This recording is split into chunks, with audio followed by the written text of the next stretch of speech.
কৃষিকাজটা কষ্টের কাজ। ফসল ফলানো যে কতটা কষ্ট দেখলেই বোঝা যায়।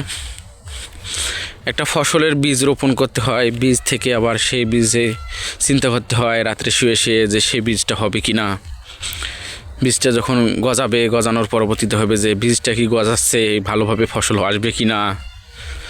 আবার যখন ফসল আসলো তখন আবার চিন্তা হয় যে ফসল আমার তো হলো, এই ফসলে আবার দাম কীরকম হবে, দাম পাবো কি না। বিভিন্ন প্রকার টেনশন কৃষকের। আসলে কৃষকের ব্যাপক টেনশন।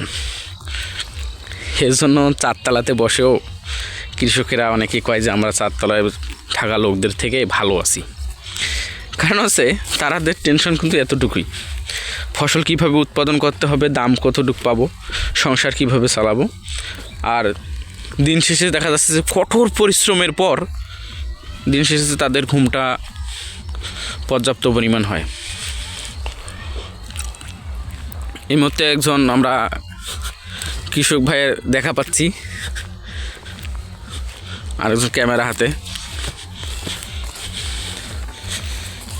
দেখি কৃষক ভাইয়ের সঙ্গে কথা বলি, দেখি উনি কী বলে।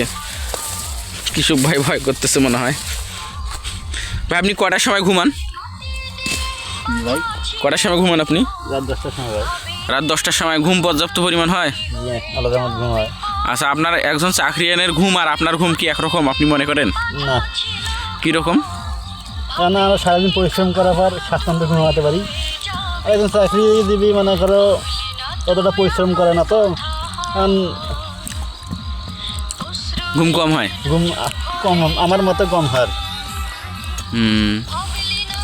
আসলে যে বিষয়টা আমি বললাম যে একজন চাকরিজীবীর ঘুম আর একজন কৃষকের ঘুম এক না, আমি তাই বলে আমিও চাকরি করি, এজন্য যে চাকরিজীবীকে ছোটো করতেছি তা না। কৃষকের এবং চাকরিজীবীর মধ্যে পার্থক্য শুধু বললাম।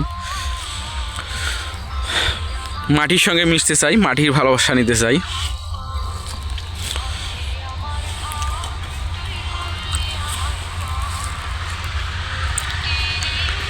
ভিডিওটা দেখার জন্য সকলকে ধন্যবাদ।